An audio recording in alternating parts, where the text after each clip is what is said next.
Thank you, Lisa. And so we will start off with the presentation. We will then be followed with a Q&A. If you have a question, then please do type it in the chat if you like, or raise your hand and just unmute yourself and ask it. We will hopefully have about 20 to 25 minutes time for Q&A. So without further ado, thank you very much to Tim and Kevin for coming today and presenting us their latest book. I actually didn't ask who is going first, which is very, very important. Excellent. Tim, very well. You're very welcome to start. Okay, well, thank you very much indeed, Aglaya, for that introduction and for the invitation to come and speak to you today. I wish I were with you in Bloomsbury. I spent a number of very happy years down in Bloomsbury. I dislike the world of Zoom intensely, but one of the great advantages of the world of Zoom is it means that my wonderful, awesome co-author, Kevin, can zoom in and join us from North America. So indeed, thank you very much to everyone for coming. I know in this era of the pandemic, everyone is time poor. And so what we're going to try to do in the next 50 minutes or something is to inform and entertain you in Reithian style about our particular book. Okay, Kevin is going to control the PowerPoint and I am going to try and speak. So firstly, in addition to thanking Aglaya, I'd like to thank Sean and Alan, not just for the opportunity to speak to you today, but also we stand on the shoulders of giants, and we are grateful for all of the terrific work that Sean and Alan have done in this field over the last few years as well. Okay, now all good books start with a story or have a story at the heart. So if you allow me, I'm going to begin the presentation by reading the beginning of the book, which is a story. Once upon a time, there was a king who created a new political party, which he named after himself. He promised to clean up the country's politics, won more votes than anyone else, and became prime minister. But politics did not get much cleaner, and he did not win as many votes the next time. Almost no one lived happily ever after, except for his bodyguard, who created his own new party, promised to clean up the country's politics, won a lot of votes, and became prime minister. In a nearby country, there was a game show host who created a new political party. He dressed in funny outfits in campaign advertisements as a convict, a madman, a vampire, and a courtesan, in which he promised to clean up the country's politics. He won a large number of votes and became Speaker of Parliament. But politics did not get much cleaner, and his party fell apart when he was photographed drinking happily with a local organized crime family. In a third country, not far away, there was a supermarket chain manager who became a big city mayor and created a new political party named after himself. He promised to clean up the country's politics and got more votes than anyone else. But politics did not get much cleaner, and his party fell apart when he was accused of corruption, and he did not win many votes the next time. One person who did was a prominent yet apolitical magistrate who formed a new political party named after himself, promised to clean up the country's politics, won more votes than anyone else, and became prime minister. But that apolitical magistrate saw his popularity fall, and at the next election, a comedian turned mayor who formed a new party named after himself, promised to clean up the country's politics, and became prime minister. Finally, in yet another country, located in between the three others, there was a fresh-faced politician from an established party who did not get a position he thought he deserved. He created a new party, promised to clean up the country's politics, and won a large number of votes. But when he did not get to be prime minister, he reorganized his party, built a strong organization, and promised to help those who were struggling economically. The next time, he got more votes than anyone else and became prime minister. And his party remained strong and powerful for a long, long time, until voters started to notice how corrupt it had become and started to look around for a different, fresh-faced politician who could clean up the country's politics. So that little story, nice little fairy story, once upon a time to begin the book, as Kevin's slides have illustrated really well, this isn't just a fairy story. This is with a little bit of artistic license, the story of the politics of 4 countries in the region, that of Bulgaria, of Lithuania, and Slovenia and Slovakia. Now, our book is about 11 countries, but we picked those particular 4 for the beginning of the book. Now, we call the book the New Party Challenge for a few reasons, because we suggest that there are 3 important challenges that we can see. Firstly, there's the challenge that new parties face to start up and actually to win votes. Secondly, we see the challenge posed by those new parties to the established parties. And finally, we see a broader challenge, the new challenge faced by all parties during a period of rapid change in technology, in finances, and political identities. We suggest that new parties are shaping politics, but not just in Central Europe. We suggest that new parties die quickly, but that the species of new parties endures. Because we suggest that newness is endogenous. Kevin will talk a little bit about this in more detail later on in the presentation. These wide-ranging political trends that we're seeing is that we're seeing more and more that parties are developing quite lightweight organizational structures, an increasing use of anti-corruption appeals, particularly by new parties, the salience of celebrity leadership, all of these factors that we're seeing in the politics of Central and Eastern Europe make it quite easy for parties to start, but much harder for them to actually sustain and for them to endure. And the broader lessons of the book are these, really. Firstly, we emphasize how certain choices are particularly consequential. Secondly, we suggest that the dimension of time, both diachronically and synchronically, needs to be factored into our thinking about political parties much more, but also the importance of time horizons, particularly in terms of public policy. Thirdly, we emphasize the importance of the clean against corrupt divide of politics being a major dividing line, a major motor of politics in the region. Fourthly, we suggest that party birth and party death are inextricably linked. And finally, we suggest that with a bit of artistic license, intellectual license, we suggest that Slovenia is everywhere.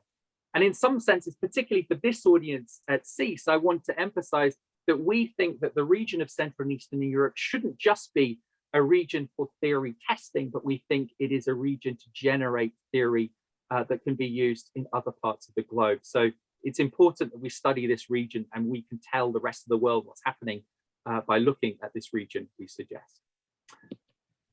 Okay, something briefly about our research methods. Essentially, we combine qualitative and quantitative approaches. So Kevin and I visited nearly 200 party offices across the region. There's a couple of examples there from Slovakia and Lithuania. Here is one small little party office of a small party called TIP. It proved to be not a particularly good tip for the 2016 election, sandwiched between a fishmonger and a travel agent. This was one of the parties that lived fast and died very young.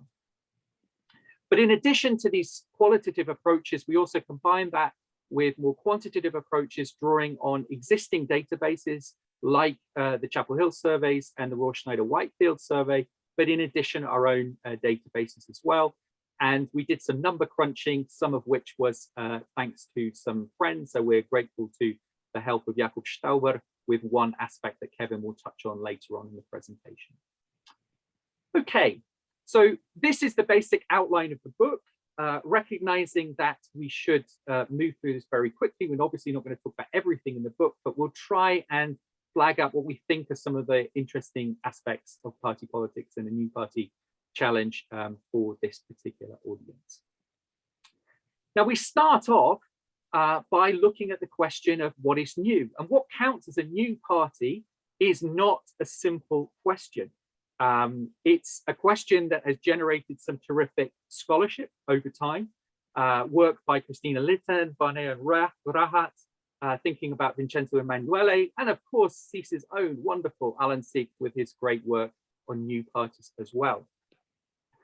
What we do in the book is essentially we look at both issues to do with the origins of parties and the attributes of parties, and we generate a categorization based on that. Now, probably for most people in this audience, this is a question that isn't so fascinating. We're very fascinating for everyone. We are going to come back to, or very happy to come back to, this classification in Q&A if people want to. But one of the broad stories is that both you can learn a lot by this kind of classifications, but also that even if you take a slightly more relaxed or a slightly stricter definition of newness, the stories that we suggest that we can see across the region are quite similar, as Kevin will show in a few of the graphs later on. Now, chapter 3, essentially, what we try to do in that is to map out the party systems in 11 states across Central and Eastern Europe. And probably this audience doesn't need to know this, but let's just emphasize it, that the party systems are quite simple, as this diagram shows. This is the party tree of Bulgaria. It demonstrates here that we've seen a lot of fluidity, that we see a number of these new parties that we referred to earlier on springing up and being successful, some of which died rather quickly, some of which didn't. But also we see significant numbers of fissions and fusions of parties, a lot of fluidity of the party system across the region. And a broader goal of the book was to seek to try to explain the patterns of party politics across the region. So this is Bulgaria. Very briefly, just to show you, this is the map of Lithuania. Thirdly, this is a map of Slovenia, a much more stable party system until the earthquake elections of 2011 onwards. And finally, a presentation by Kevin and me wouldn't be complete without Slovakia. And this is the Slovak party tree. And here we can see what I've written about elsewhere, which is Slovakia is kind of stable in its instability. And at that particular point, I'm going to pass over to Kevin for the middle bit of the presentation. Thank you, Kevin. Thank you, Tim. I appreciate it. And it's so wonderful to see all of the folks out in the audience, and including some of my favorite people on the planet.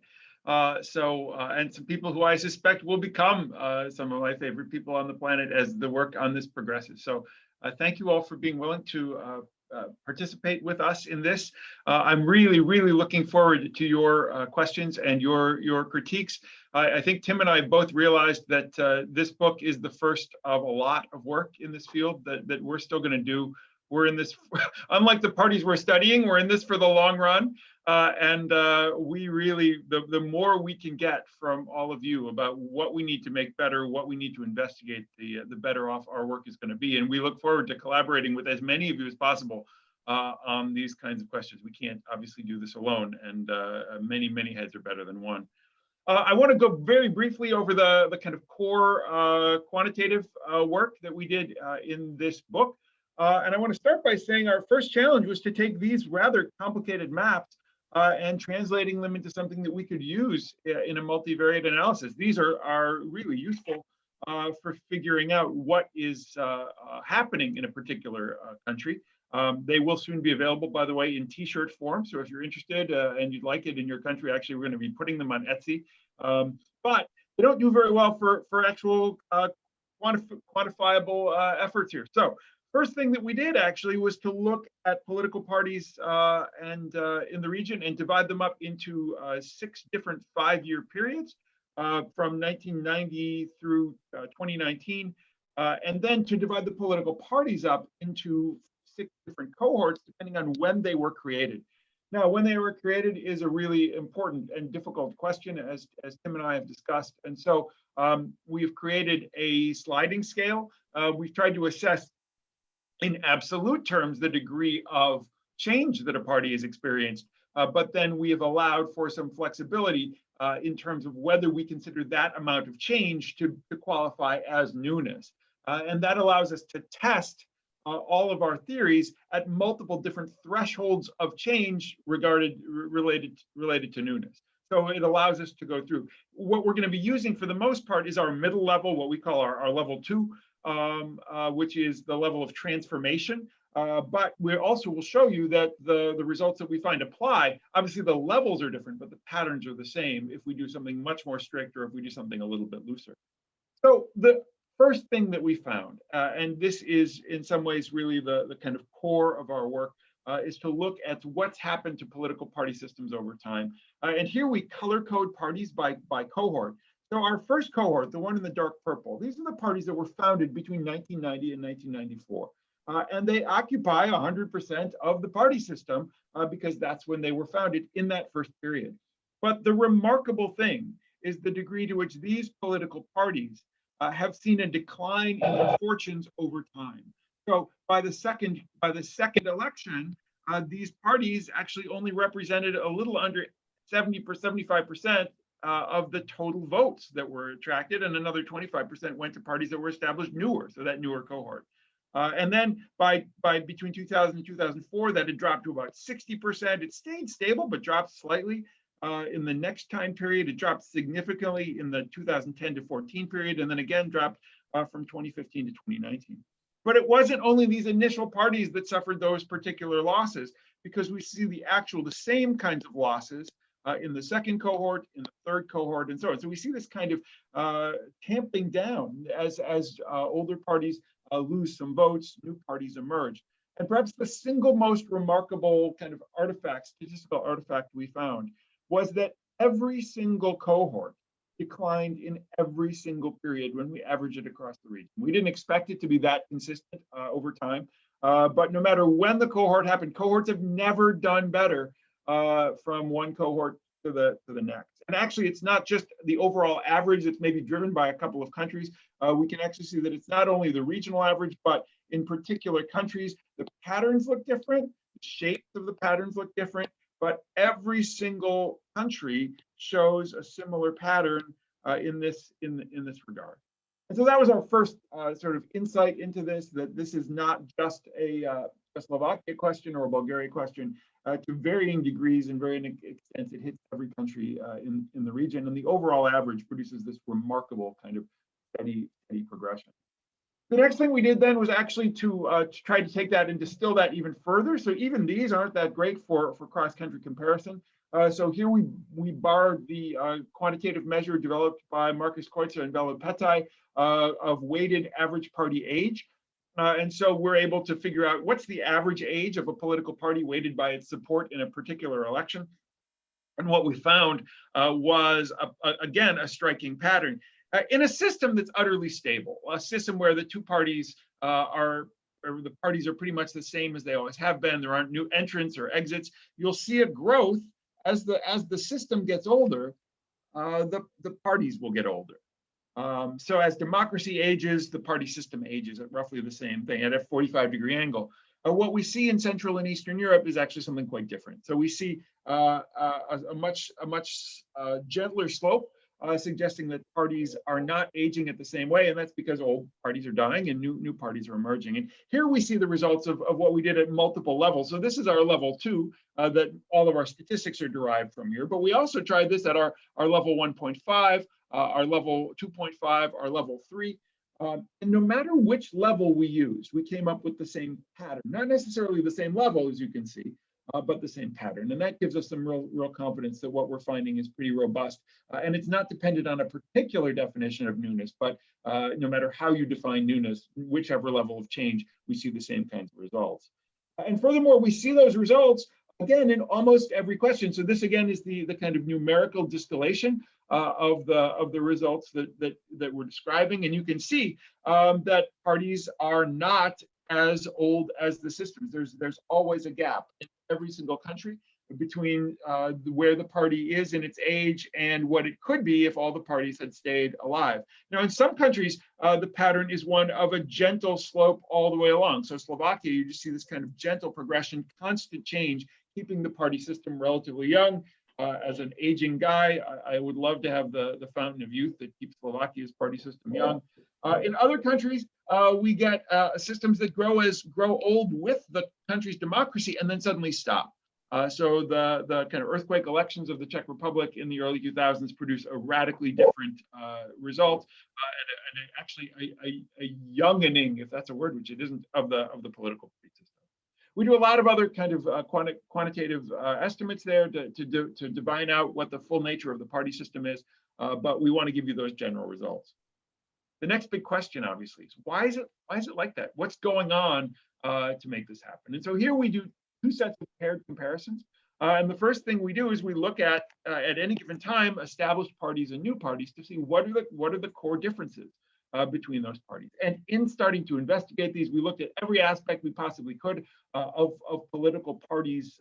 And what we found were there were three areas where there were significant differences between the old and the new political parties. And those were differences in terms of organization, they were differences in terms of issues, and they were differences in terms of leadership. And if we actually look at this in terms of organization, we see that some parties have strong core organization. They've got party branches, they've got party members, the kind of work that Margaret Kavitz has done. And other parties have a much weaker, much more lightweight organization. They tend to be organized around social media. So instead of branches, they have pages. And instead of members, they have followers, or maybe they don't even have that. So organization is the first dimension. The second dimension that we found that was really a core difference among these two groups were issues. We found that some parties really promoted themselves. They sought ownership on what we call durable issues, issues that persist in countries all along, and they don't actually disappear just because of the way a party acts. That they present kind of solid, recognizable poles in a country's political politics or political competition. And then others that we saw as much more ephemeral, issues like corruption, issues that are much harder to maintain a position on as a political party over time. And then finally, we noticed a big difference in terms of leadership. We noticed some parties where leaderships changed on a regular basis. There were easy successions from one leader to the next, and compromised leaders got replaced. Where other parties were really oriented around particular leaders, in some cases named after the leader, or named after a song by the leader, or named after some other aspect that was related to a particular individual, and those individuals seemed really tied to the leadership of the party. It was difficult to imagine the leader without the party, or the party without the leader. What we found systematically across the board was that parties created earlier, controlling for other factors, parties created earlier tended to have all of these characteristics. They tended to have strong organization, durable issue dimension positions, and regularly changing or altering leadership, while parties that had been created later tended to be weaker in organization, more ephemeral in their issues, especially their focus on corruption, and that they tended to have leaders who were much more closely tied to the party, and therefore were much more difficult to get rid of. We also discovered that there were some parties which were created later that did learn, that did adapt. Not many of them. Here we actually focus on Borisov's party in Bulgaria, Gerb, and Robert Fico's party, Smer. There are a few others that managed to do the same thing. These parties actually, after initial weakness, after initial weak organization, tended to build stronger branches and members. So they learned from those older parties that were out there. While they started out as parties that were anti-corruption, they tended to shift their position onto one of the main issue dimensions of competition. The one thing that neither of these parties and very few of any of the newer parties seem to be able to do is to wean themselves from ties to a particular leader or a particular individual. And so we will see whether these parties are able to learn this. Clearly, Fico, Smer, and Slovakia has not been able to learn this particular lesson, to its peril. At the moment, Borisov's party is still riding high in the polls, and so we will see whether the party even has the incentive to learn that particular lesson. So newer parties can learn, but very few of them do. And even when they do, they don't seem to adapt that leadership message very, very clearly. The second thing that we did then was to look at the nature of party survival. So we wanted to see if these particular characteristics were related to how parties survived over time. And here we found a pretty strong pattern as well, that parties that were durable, that there was a strong relationship between the durability of political parties and the ones that tended to survive the longest were the ones that were able to do precisely the things the older parties were able to do, whereas parties that died young, those parties tended to have the characteristics that we saw in the newer political parties. They tended to have weak organization and those ephemeral issues. The only area where we saw some kind of difference and no clear pattern was the area of leadership. Leadership was not always a killer, and it doesn't seem always to be connected with the demise of a particular party, but where particular political leaders proved themselves to be irredeemably corrupt, sticking to those leaders, the parties found themselves unable to change and quite often suffered as a result. Other parties kept their leaders. They managed to maintain some strength because of that leader. So that pattern wasn't particularly clear. But the longer a party leader goes, the more it tends toward the death side rather than toward the strength side. The last thing that we saw, and I'm going to try and be as quick about this as possible, is that we argue that these things are related. That the nature of new parties, that they are weaker in a whole variety of ways, and therefore more likely to die, actually produces something that we start to talk about in terms of cycles of new party production, and really even a subsystem of new parties within particular party systems. And it's Tim's original notion of endogeneity. We argue that there are certain things about newness that generate more tendencies toward newness. Now, it's not an inevitable cycle, but stopping it actually requires some pretty conscious decisions, another point made by Tim at the beginning. And so we found, a kind of particular pattern over time that a party would emerge on that third clean corrupt dimension. It would get corrupt, and so it would lose its popularity. It would start to sink, and it would create a new space for a new political party where it had initially begun. And we tended to see that cycle over and over and over again. And we found that this was actually rather different from the new party cycles that we had previously seen in Western Europe, especially through about the 1990s. It wasn't that Western European party systems didn't have new political parties, but those new political parties tended to follow one of two patterns. Either it emerged and then died, as we saw in Sweden with New Democracy.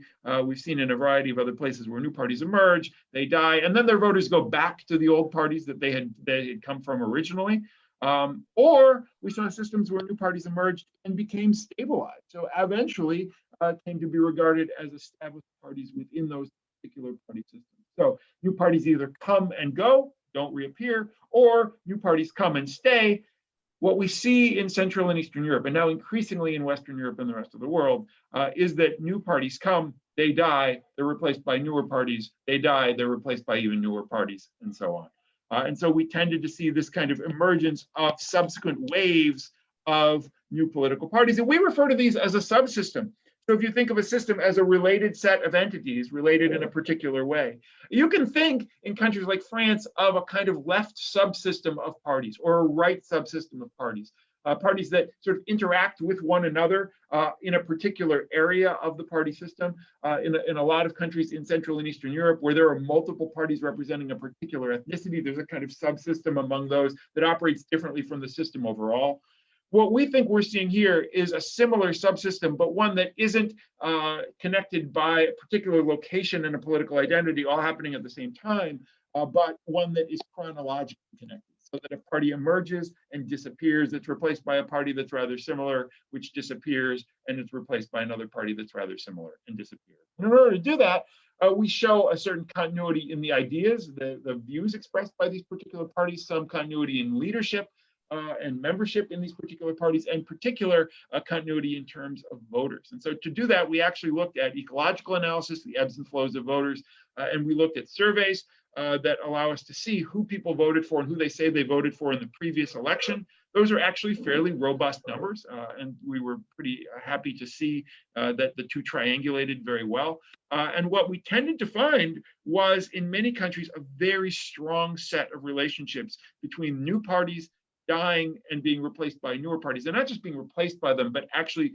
sending their voters to those newer parties. And so what we've done here is to plot out from multiple countries where voters came from and where they went. This is the example of the Czech Republic. We initially saw that big earthquake election of 2010. The parties of that election did not do particularly well. They didn't survive particularly long, and so those voters tended to look for some other place to go.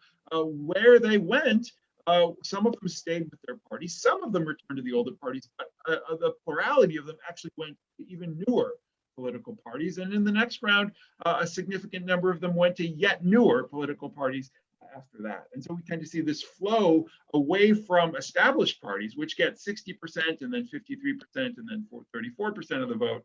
And instead, we see a shift, a pump really, from the old to the new.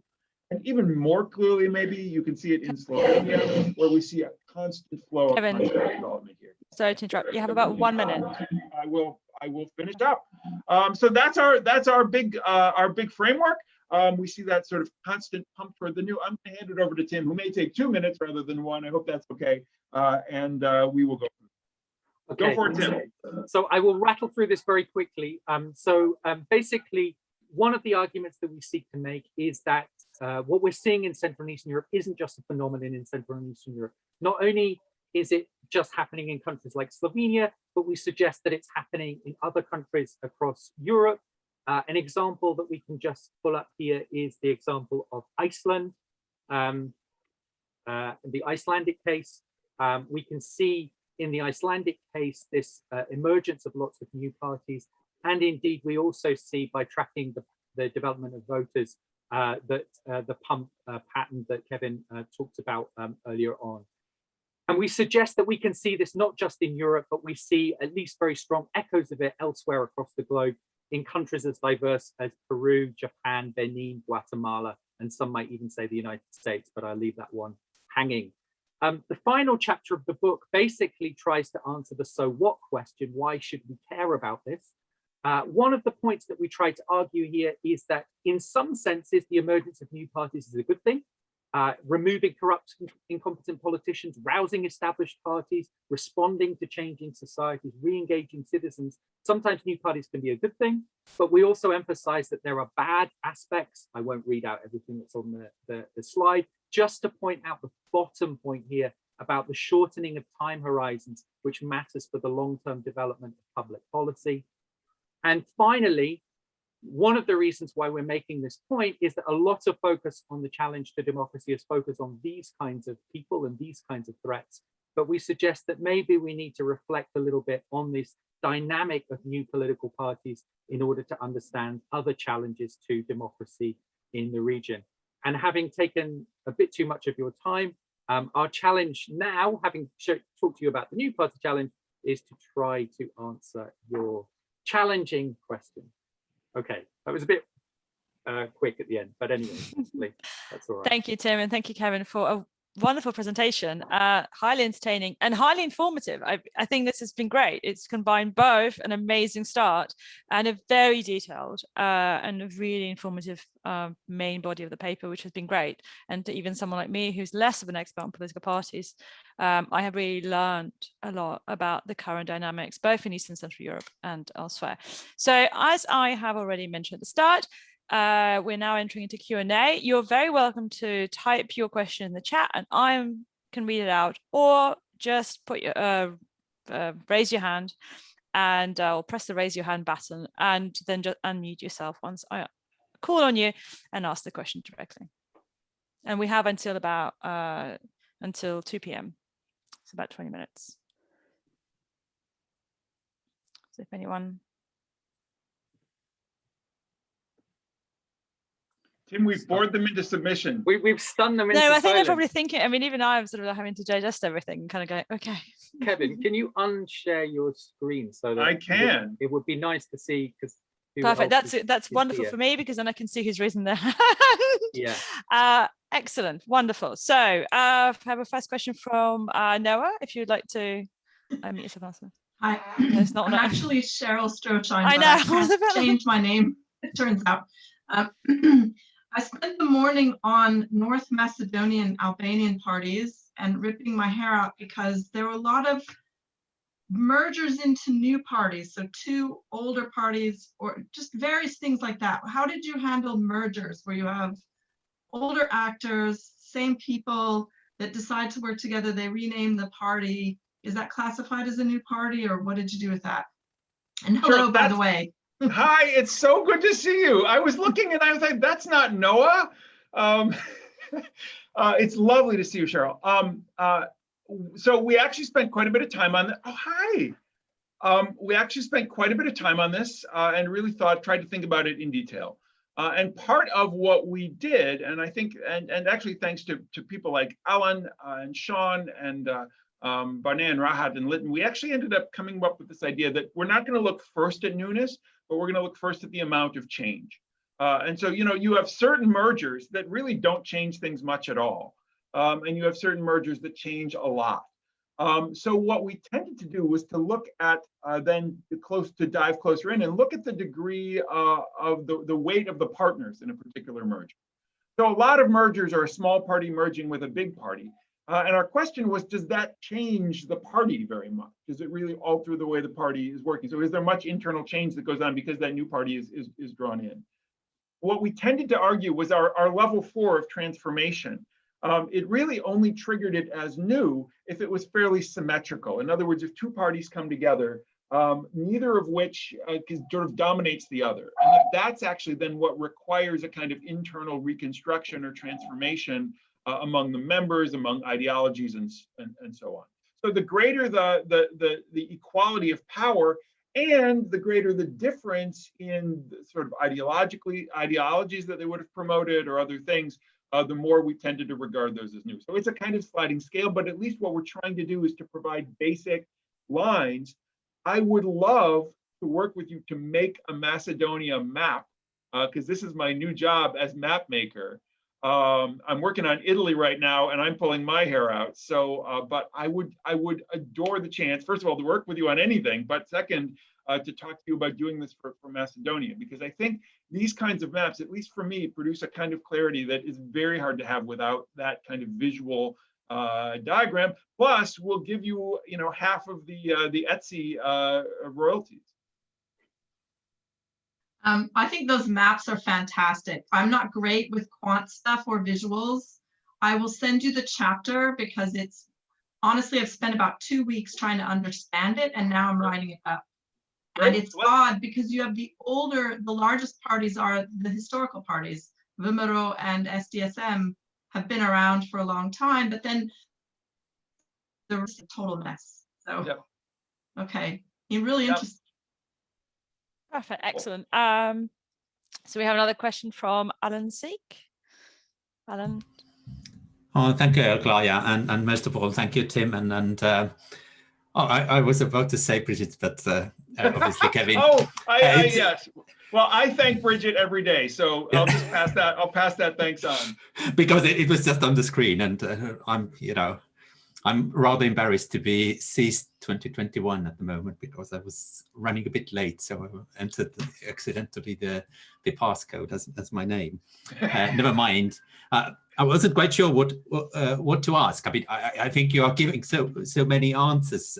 So I just want to say first of all that I think it's a great book. I mean, specifically from the perspective of my research, it's great to see one of the first actually studies, definitely the first book-length study that actually challenges the notion of new parties, because it's been assumed that this is a straightforward question, and everybody knows what a new party is, but it's actually incredibly tricky. As you make very clear. So I'm really pleased for that. So the challenges to party newness are becoming mainstream now, finally. And also, I totally agree that your study is one of the pioneering ones in actually making Eastern Europe, definitely in the field of party studies, the laboratory where we actually create theories rather than test the often quite outdated West European theories that do not fit the scenery at all and no longer actually fit the West European scenery, even though some of our colleagues, without naming any names, insist that we should still stick to them because these are important theories, and the pursuit of science, or even social sciences, should be cumulative, and we can't give up anything because they've been proven to be right. So I'm very thankful for you for challenging that. I also agree with Noah or Cheryl that mergers are incredibly tricky, and accidentally I also looked at North Macedonia a couple of days ago, and it's quite something. I mean, currently I am working together with Philip Kirker in using data on electoral candidates to actually trace the party system development, and also make sense of mergers and splits and so on for any political systems. But that's a small aside. I'm slightly I'm slightly less convinced, to put it very bluntly, about the idea of party death. When we look at political parties and the people who are behind these political parties, even when the parties seem to, so to say, die, I prefer the sort of less anthropomorphic term exit. The people very often stay around, meaning that you may see evidence of change if you look at the party labels or even the organizations, but the people and their ideas and their interests remain still around. So, and also, even the most obvious cases of party disintegration, like the Czech Party Public Affairs, they still manage to leave at least a fifth or so of the candidates to the next election, even though on paper the party is properly dead, buried 6 feet under. I mean, that's probably an idea for a follow-up in one way, format or another, and actually something that I'm currently working on, and I believe Kevin is also a bit interested in, is what happens to the parties, to the new parties that refuse to die. Actually, when you look at the, when I'm thinking about the faces that you showed, some of the most prominent and interesting examples, there were actually quite a few that, are still alive and kicking, like Gerb and Smer and Olano, SAS in Slovakia, and quite a few others. So I'm just keen to hear your thoughts on why are some of the new parties, why do they become part of the establishment, even though obviously you never know when they will disappear, whereas others are kind of much more meteoric and disappear much more swiftly. Wow, thank you, Alan. This is like there was no way this book would have been possible without the work that you had done. I mean, it's really to hear you talk about it. It really is, your work is fundamental to us being able to do this in the first place. And I think you raised some really good questions. I'll take one, and I'll maybe let Tim take the other. I've been talking too much. I think on that question of new versus old, or actually of party death, I think you're right on target. And we probably did anthropomorphize a bit too much. So, in talking about these parties disappearing, you're right that they don't go away. I think we need to spend more time thinking about that and the implications of that. My suspicion is that even if they don't disappear, even if they recombine or rework, that it does propose challenges to the party system. So the fact that the same people are around, but they're around in different frameworks or different spaces, I think there's something important about the fact that the same people emerge in multiple different institutions at multiple different points. Tim and I actually have a chapter opening that we call The Many Faces of Martin Hren, who was a sort of low-level Slovak politician that Tim and I interviewed at 3 different times, not realizing over 3 different election cycles, we went into interviews and we ended up talking to the same person from 3 different successive parties. On the one hand, he's there, he's staying in the same, but on the other hand, each of those parties was subtly different. And in each one, he was paired up with other people. And so I think that does make a difference. But this is why I'm glad that we're in conversation, because I think this is one of those next places as we do more work.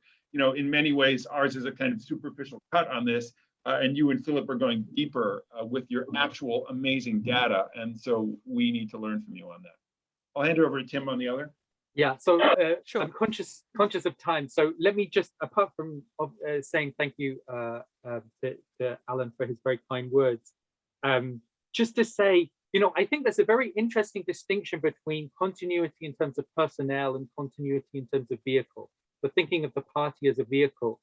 And so what's kind of interesting, just thinking of different parts of the globe, very interesting politician to look at is Fujimori in Peru, who had a series of different parties, creating a series of different vehicles. Now, we would say that those parties essentially did come to an end in a formal sense, the parties ended, but indeed there's a continuity of personnel. So perhaps one of the things that we need to look at in a bit more detail is thinking both about the kind of institutional continuity and the personnel continuity. And I think that distinction may be very helpful. And of course, Alan, we know that your work on candidates is feeding in very well into one of those points. I would also just say on the point about endurance, Kevin touched on this briefly, looking at organizational structures being particularly important, but also the nature of the kinds of appeals. And one of the reasons we see some of these parties able to transform from very ephemeral parties into longer term parties is they actually adopt appeals which have a longer shelf life. So for example, you know, you mentioned Sulik. I mean, what's interesting about Sulik in Slovakia is I would have predicted that his party wouldn't have survived very long. Why did it manage to survive? Well, a lot of it has to do with the acquisition of its Eurosceptic sentiments in the 2012 election, and it then projected itself, thanks to its position on Euroscepticism, combined with its kind of values dimension. This is the sort of recipe that helps it endure.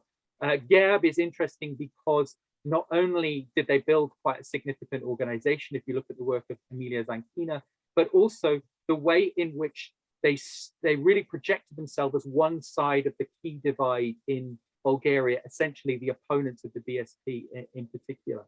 So I think the explanation often lies with the appeals that the parties use, and that helps to generate the partisanship, the identification with the parties that can endure.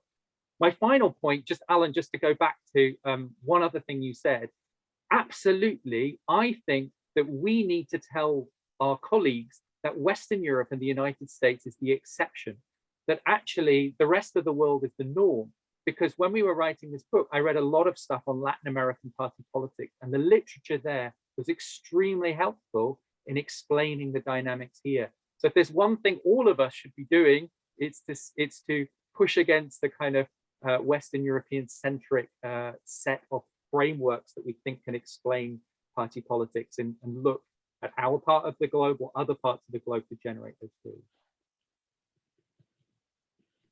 Perfect. I think that's a wonderful sort of almost summing up. Yeah, I agree with Alan. So we had one last very, very quick, hopefully quick question, because I'm conscious that we're running to time, and I have a tutorial at, so I will have to end the meeting at a certain point before my students start complaining. From Denny, if you could just keep it brief, that would be wonderful. And if Kevin and Tim, if you could keep your answers succinct, that'd be wonderful. Sorry, this is where I have to be quite tutorial. Sorry, Denny. Thank you. Are you able to hear me okay? Yes. Great. Okay. Thank you very much for a very interesting talk. You've tried to cover a lot of ground. So I have a lot of questions, but I'll be very brief. 3 questions. The first question is, can you confirm whether all of those 11 countries have proportional electoral systems? I know that some do, but whether the electoral system was a factor in terms of new and old parties, and how what kind of life do they have? The second question was about whether you think there is a link with democratization. So whether having a lot of newer parties coming up is a sign of of kind of continued democratization in a way, or is it a sign of a stifled democratization, as it were? And my last question was whether you saw in your analysis any parallels between new parties in Central and Eastern Europe and kind of challenger parties in Western Europe, perhaps. I hope that makes sense. I'm rushing through, but yeah, thank you very much in advance. Okay, so telegraphic answers. Most have PR, but not all. Does it make it difficult? Well, it's true that in some of the countries that have other electoral systems like Hungary, it has been possible for new parties to break through. So it's not impossible, but it's much harder in those particular cases. Democratization, is it good or bad?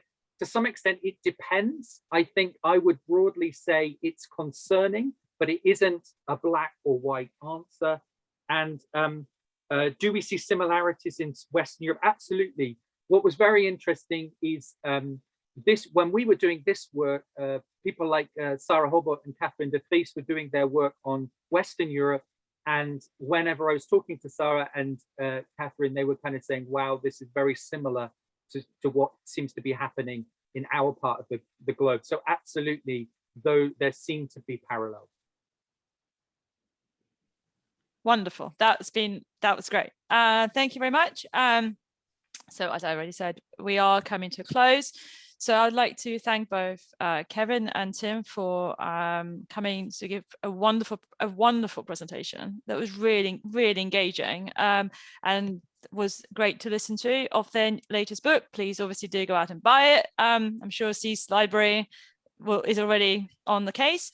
And I think it's been really interesting to hear all about the latest sort of developments and the theorization of new parties in Central Europe. I mean, I remember from my time in Birmingham being taught by Tim, also sort of thinking that, yes, like Central and Eastern European political developments were often seen as the odd ones out that had to apply theory. And it almost felt a little bit boring because it was all application from elsewhere. And I think it's great to have actually now got into a context where, no, this is a theory development factory. And I think it's great to be able to actually engage with so much theory building and so much conceptual thinking from this particular context. So thank you very much for everyone for attending, for listening, for asking the questions. I think we have had a great discussion. As I already said, this event has been recorded and you will be able to find it online. I'm sure that if you would like a copy of the presentation, perhaps Tim and Kevin would be happy to distribute it. So just send either Lisa or myself an email and then we'll sort of pass on the presentation. So thank you very much. And at this point, I will bring the event to a close. Thank you all. Thank you. Thank you, guys. Bye-bye. Thanks to